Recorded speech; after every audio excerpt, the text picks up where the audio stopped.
Are you interested in some serious app development done with Flutter? Then stay with us as we uncover all the technical details behind the mobile applications of the leading financial services platform in the UK market called Tide. We'll share a lot about our Flutter project. What state management do we use? What our architecture looks like? What type of tests do we write? And so on. Additionally, you'll hear about tools and approaches that support our development process, what our CI solution looks like, how we monitor problems in production, how we maintain our multi-million lines code base, and a lot more. I firmly believe that technical decisions should be based on projects and teams' scales.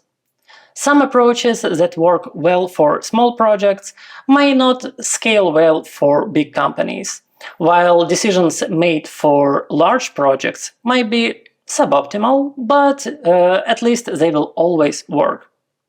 Today, we will walk you through all the important technical decisions we made for our extra large project and discuss the rationales behind them so that you can cherry pick ones that might work for you. To make this session more fun, we decided to put you in the shoes of our mobile team's newcomer. For the next 30 minutes, prepare yourself to be one open-mind trainee.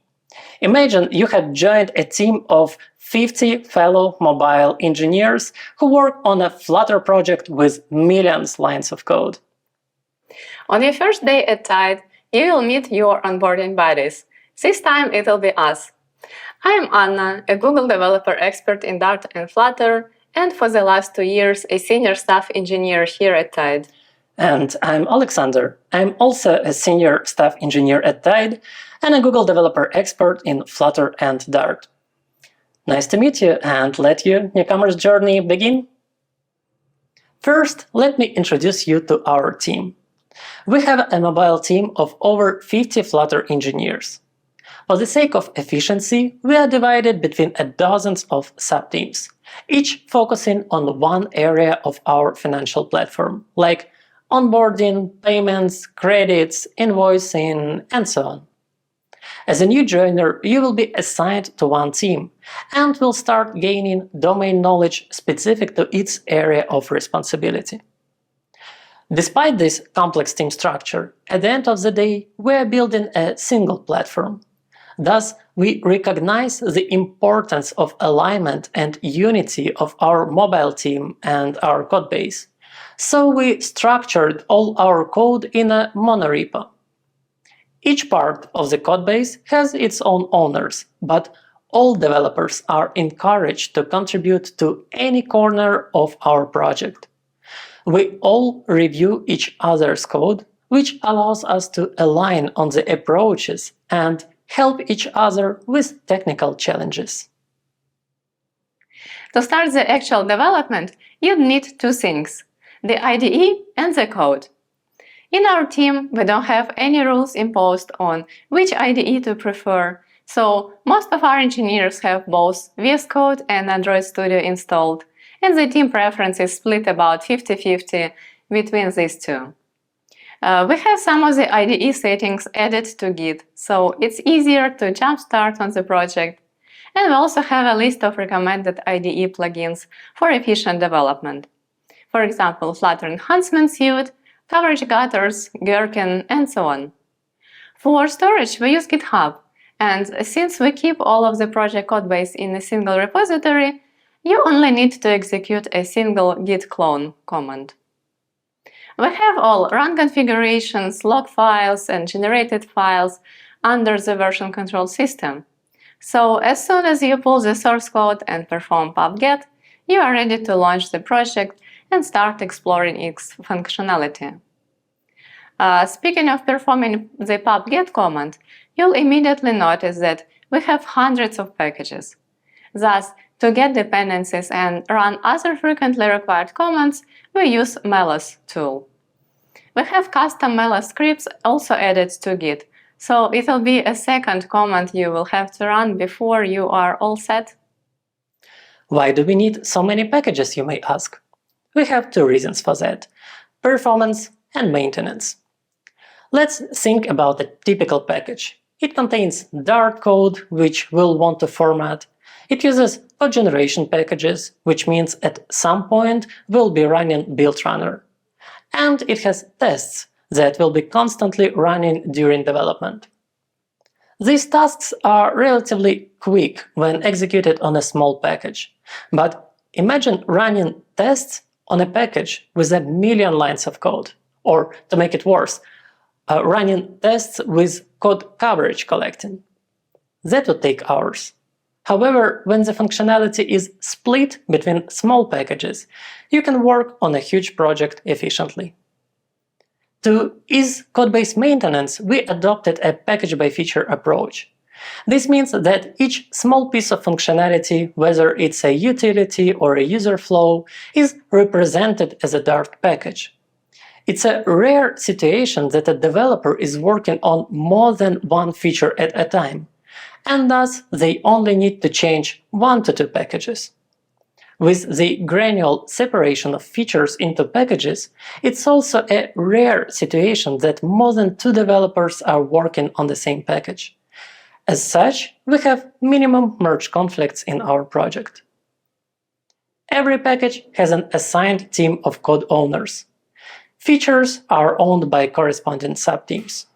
But who owns foundational packages that are used by everyone? Well, everyone. We follow an internal open source philosophy. You may propose any change to any package, be it a utility or a feature owned by another team. Corresponding code owners will gladly consider your suggestions. You may be surprised by how consistent our code is across subteams. That's the result of our efforts of standardization.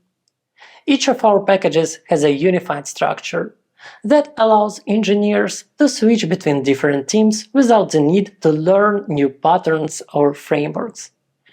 And to keep this consistency, we're using Mason templates.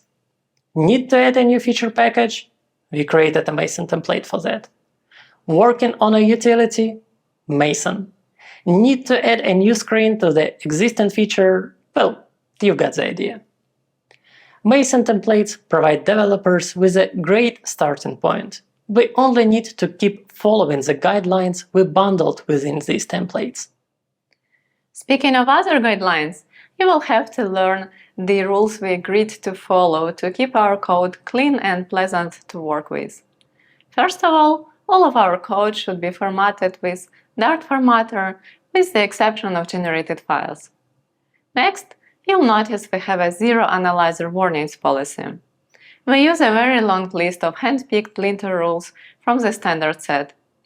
Unfortunately, because we experience analyzer performance issues caused by the number of packages in our project, we can't use custom tools like Dart Code Matrix or Custom Lint to further regulate our code style guide.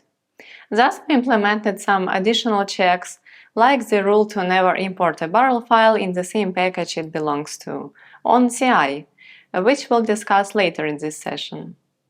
Also, we gathered all the required and recommended rules we decided not to automate at this point in the Confluence page. For example, recommendations for naming conventions, for const constructors, for widget class size, and so on. Overall, you'll notice we have quite extensive documentation for our codebase that includes cookbooks with step-by-step guides on how to implement certain things, motivation and philosophy behind some of the decisions, recommendations for tools setup, and other development tips and tricks. This helps us to onboard new team members faster, and we use this documentation as a single source of truth for any stylistic dispute. Consistency in the codebase is no less important than consistency in UI. We aim to have an app where users don't notice when they are switching between features created by different teams. To deal with this problem, we created a solid shared design system. The design system is one of the core packages of our project. It has a Material3 theme with extensions, a bunch of controls, which we'll call atoms, complex widgets, which we call molecules, and even templates for whole screens, which we call templates. We ask all engineers not to reinvent the wheel, but to use components from the design system when developing their features. That keeps the UI consistent and guarantees that our application performs well from the accessibility point of view. For the demo purpose of the design system, we created a special Flutter application available for everyone at Tide, which is hosted as a web app. And the same demo is also available in our main mobile app via a special developer's screen. Clearly, it's not there in production builds. It's impossible to overestimate the role of the design system in the quality of our product and the productivity of our team. As the next step, you'll watch a couple of educational sessions about our Flutter project architecture. It is a crucial information everyone in our team should fully understand. You have already heard how big our team is and how complex our product is. This imposes several requirements for our project architecture. It has to scale well, no matter how many features we add, and remain maintainable over time. It also has to be consistent so that developers can switch between subteams and remain productive. Our development process has to be efficient because at our scale, any small detail may lead to a big time waste. And it still has to be possible to fit the project architecture in a one-person mind. So, to meet these requirements, we have built what we call the Lego architecture. We all know how individual Lego bricks can be combined to form a more complex structure through a universal standard interface. Our codebase follows the same philosophy. Each small feature of the app is encapsulated in its own Dart package with only a few predefined interfaces exposed. And just like a small Lego brick, it can then be easily plugged into the project. This strategy also allows us to efficiently distribute responsibilities between teams, and we're not stepping on each other's toes while working on the same codebase. So, what exactly does our feature brick look like? The entry point to a feature is a full-screen widget called Flow. The feature itself may consist of several full-screen pages, in which case we use the Flow Builder package for declarative navigation between them. This way, these individual pages do not have to be exposed from the package, and no one else can access and misuse them. Typically, every page would have only one purpose, and thus will have one dedicated item of state management, for which we use Flutter block. For block state and event classes, most of the time we use freezed unions. Block is the object that connects our domain logic with the UI, and thus this is the class that operates with use cases and repositories, which in turn communicate with the API or wrappers over third-party dependencies.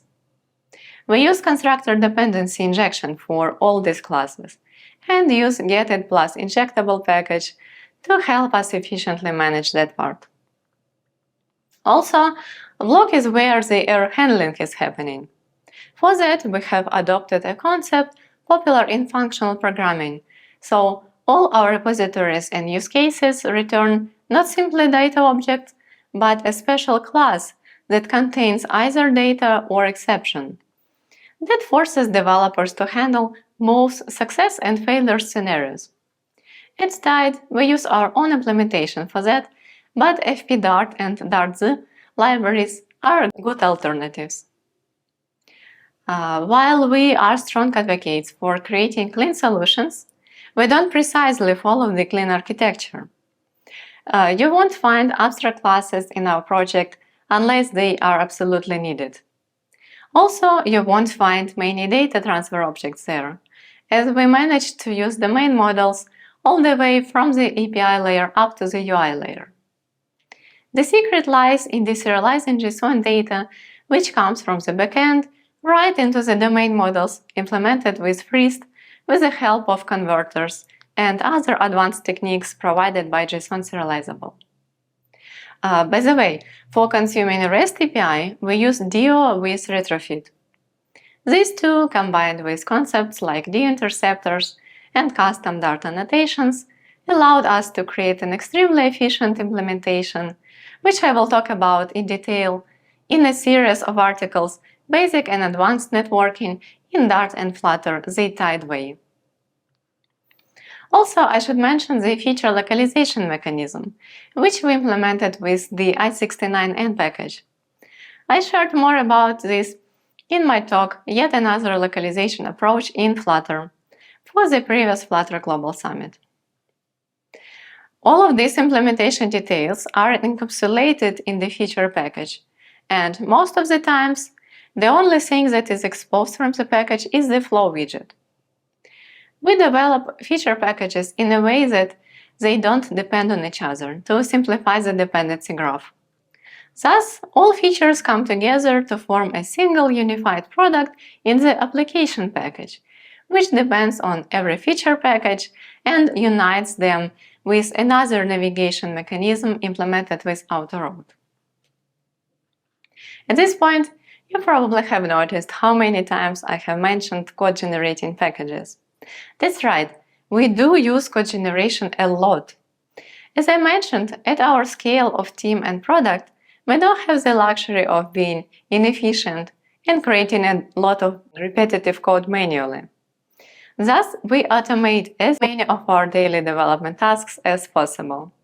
And for that, we not only use popular packages from Pub, but have also created several own generating packages that create code unique to our project.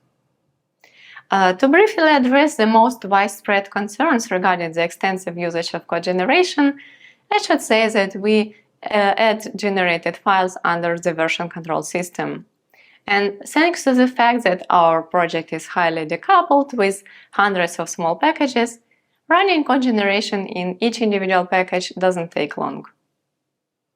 Because we're building multiple products for different markets from a single codebase, we had to come up with an extensive mechanism for configuring features' behavior according to multiple sources of configuration, like compile time Dart defines and runtime remote feature toggles implemented with LaunchDarkly.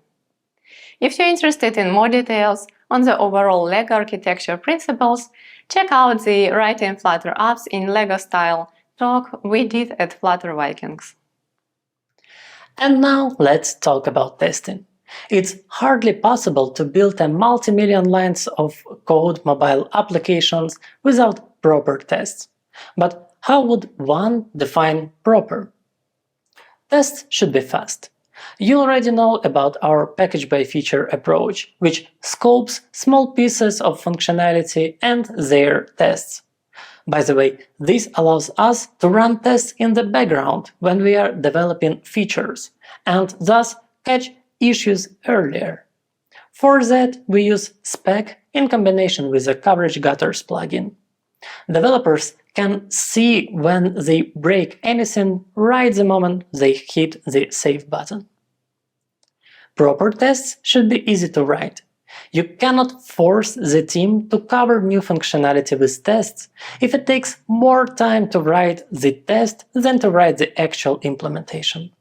Otherwise, at some point, there will be a rebellion and the team will ask you to lower test coverage and drop some kinds of tests. But what is most important is that proper tests should be meaningful. And that's my favorite part, because I'm convinced that the absolute majority of developers are doing testing wrong. Let me try to prove this by example. Developers should not start working on the code without having proper requirements that describe either new functionality or the way existing functionality should change. Let's take the first case where we need to add something to the screen, like some new entry field and a button that makes the API call. So you need to make changes in the following layers: widgets to update the UI, block as a proxy between UI and data layer, and maybe services that work with API to add a new endpoint. And of course, you'll need to create some models. Now you can start writing tests for each of these classes. That's what most engineers would do. Or you can forget about all these classes and focus on requirements as a single source of truth for your change.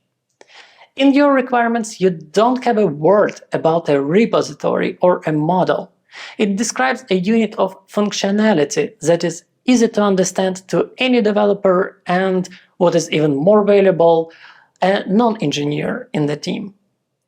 If you implement a test for the requirement first, instead of starting by crafting repositories and models, you will have a failing test, which is awesome.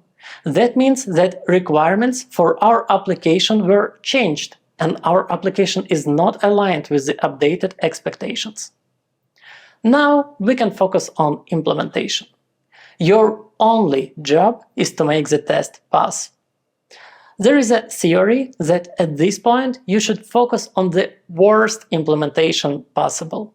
For example, you can write everything in a widget, ignore state management, ignore repository pattern, make API calls right in UI, and by the way, who needs models when you can operate with maps, right?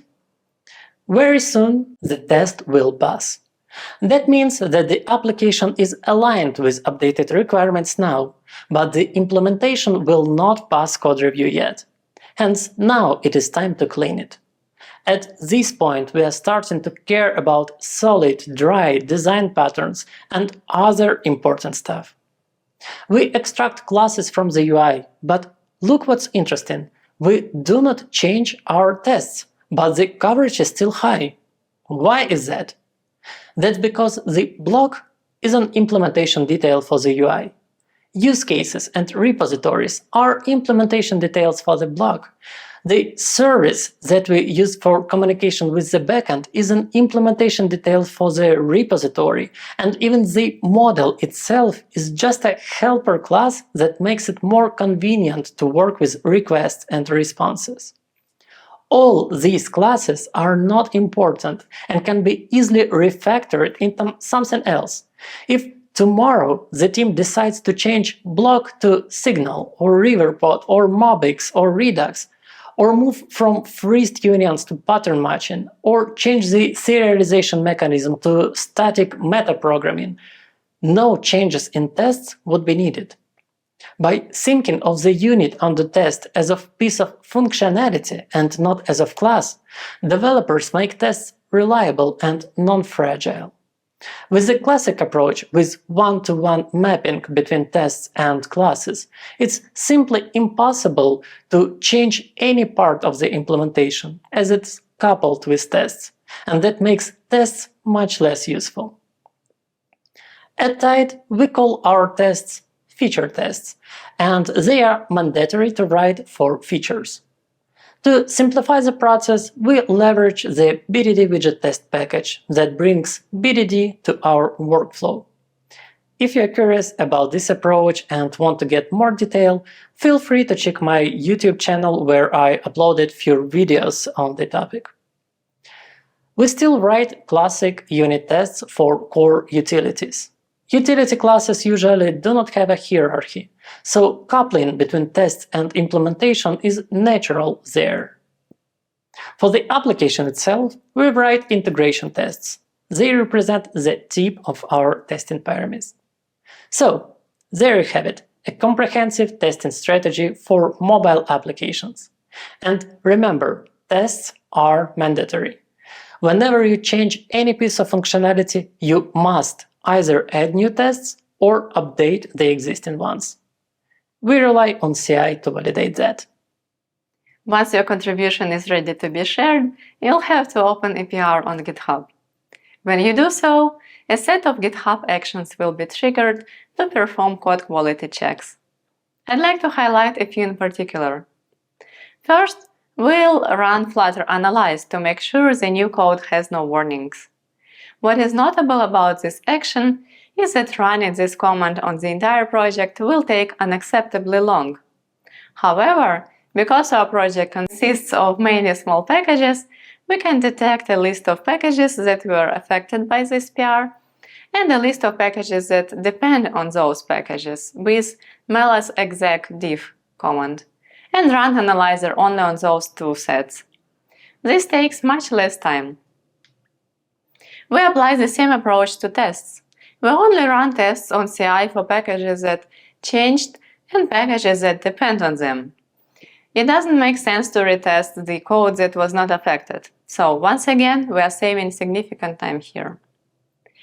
We have several additional in-house actions implemented. For example, we have to check whether new third-party dependencies have appropriate licenses. We also check whether the PR does not introduce unused code or unused dependencies. Overall, we aim to automate as many checks as possible, but they have to take a reasonable amount of time to run. Staying on the automation topic, we also need to talk about the release process.